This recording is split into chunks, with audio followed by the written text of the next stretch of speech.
This message is non-copyright. Duplication is encouraged. A number of years ago, in a Baptist church in Crystal Palace in southern London, the Sunday morning service was closing, and a stranger stood up at the back, raised his hand, he said, "Excuse me, Pastor, can I share a little testimony?" The pastor looked at his watch, he said, "You've got 3 minutes." And this man proceeded. He said, "I've just moved into this area. I used to live in another part of London. I came from Sydney in Australia. And just a few months back, I was visiting some relatives. And I was walking down George Street. You know where George Street is in Sydney? It runs from the business hub out to the rocks, the colonial area. And he said, a strange little white-haired man stepped out of a shop doorway, put a pamphlet in my hand, and he said, "Excuse me, sir, are you saved? If you die tonight, are you going to heaven?" He said, I was astounded by those words. Nobody had ever told me that. I thanked him courteously, and all the way on British Airlines back to Heathrow, this puzzled me. I called a friend who lived in this new area where I'm living now, and thank God he was a Christian. He led me to Christ. And I'm a Christian, and I want a fellowship here. And Baptists love testimonies like it. Everyone applauded and welcomed him into the fellowship. That Baptist pastor flew to Adelaide in Australia the next week. And 10 days later, in the middle of a 3-day series in a Baptist church in Adelaide, a woman came to him for counseling, and he wanted to establish where she stood with Christ. And she said, "I used to live in Sydney. And just a couple of months back, I was visiting friends in Sydney, doing some last-minute shopping down George Street, and a strange little white-haired man, elderly man, stepped out of a shop doorway, offered me a pamphlet, and said, 'Excuse me, ma'am, are you saved? If you die tonight, are you going to heaven?'" She said, I was disturbed by those words. When I got back to Adelaide, I knew this Baptist church was on the next block from me, and I sought out the pastor, and he led me to Christ. So, sir, I'm telling you that I am a Christian. Now, this London pastor was now very puzzled. Twice, within a fortnight, he'd heard the same testimony. He then flew to preach in the Mount Pleasant Baptist Church in Perth. And when his teaching series was over, the senior elder of that church took him out for a meal. And he said, "Mate, how'd you get saved?" He said, "I grew up in this church from the age of 15 through Boys Brigade. Never made a commitment to Jesus, just hopped on the bandwagon like everybody else. And because of my business ability, grew up to a place of influence. I was on a business outing in Sydney just 3 years ago, and an obnoxious, spiteful little man stepped out of a shop doorway, offered me a religious pamphlet, cheap junk, and accosted me with a question. 'Excuse me, sir, are you saved? If you die tonight, are you going to heaven?' He said, I tried to tell him I was a Baptist elder. He wouldn't listen to me. He said, I was seething with anger all the way home on Qantas to Perth. He said, I told my pastor thinking he would sympathize with me, and my pastor agreed. He had been disturbed for years, knowing that I didn't have a relationship with Jesus, and he was right. And my pastor led me to Jesus just 3 years ago." Now, this London preacher flew back to the UK and was speaking at the Keswick Convention in the Lake District. And he threw in these 3 testimonies. At the close of his teaching session, 4 elderly pastors came up and said, "We got saved between 25 and 35 years ago, respectively, through that little man on George Street giving us a tract and asking us that question." He then flew the following week to a similar Keswick Convention in the Caribbean, to missionaries. And he shared the testimonies. At the close of his teaching session, 3 missionaries came up and said, "We got saved between 15 and 25 years ago, respectively, through that little man's testimony and asking us that same question on George Street in Sydney." Coming back to London, he stopped outside Atlanta, Georgia, to speak at a naval chaplains convention. And when his 3 days of revving these naval chaplains up, over 1,000 of them, in soul winning, the chaplain general took him out for a meal. And he said, "How did you become a Christian?"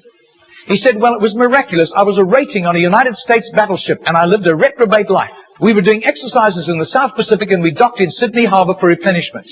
We hit King's Cross with a vengeance. I got blind drunk. I got on the wrong bus, got off in George Street, and as I got off the bus, I thought it was a ghost. This elderly, white-haired man jumped in front of me, pushed a pamphlet in my hand, and said, 'Sailor, are you saved? If you die tonight, you're going to heaven.' He said, the fear of God hit me immediately. I was shocked sober and ran back to the battleship, sought out the chaplain. The chaplain led me to Christ. And I soon began to prepare for the ministry under his guidance. And here I am in charge of over 1,000 chaplains, and we're bent on soul winning today." That London preacher, 6 months later, flew to do a convention for 5,000 Indian missionaries in a remote corner of northeastern India. And at the end, the Indian missionary in charge, a humble little man, took him home to his humble little home for a simple meal. And he said, "How did you, as a Hindu, come to Christ?"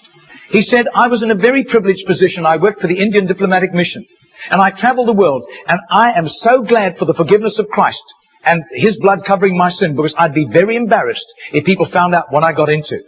He said, one bout of diplomatic service took me to Sydney.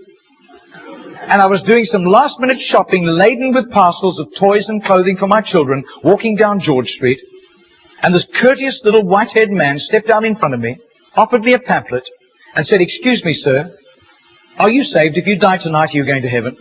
He said, I thanked him very much, but this disturbed me.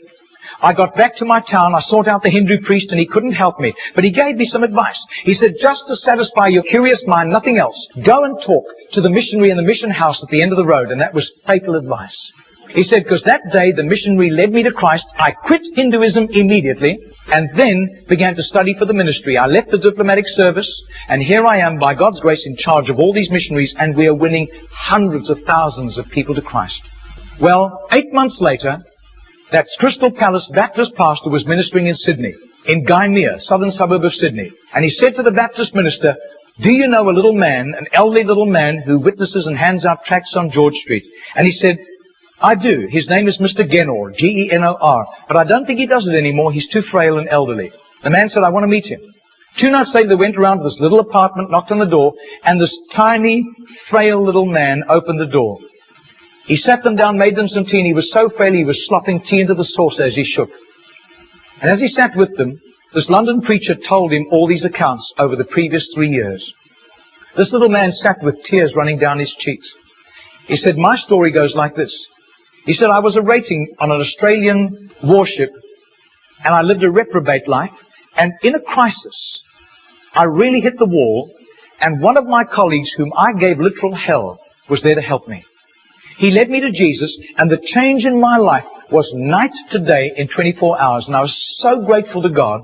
I promised God that I would share Jesus in a simple witness with at least 10 people a day, as God gave me strength. Sometimes I was ill, I couldn't do it, but I made up for it for other times. I wasn't paranoid about it, but I have done this for over 40 years, and in my retirement years, the best place was on George Street. There were hundreds of people. I got lots of rejections, but a lot of people courteously took the tracts.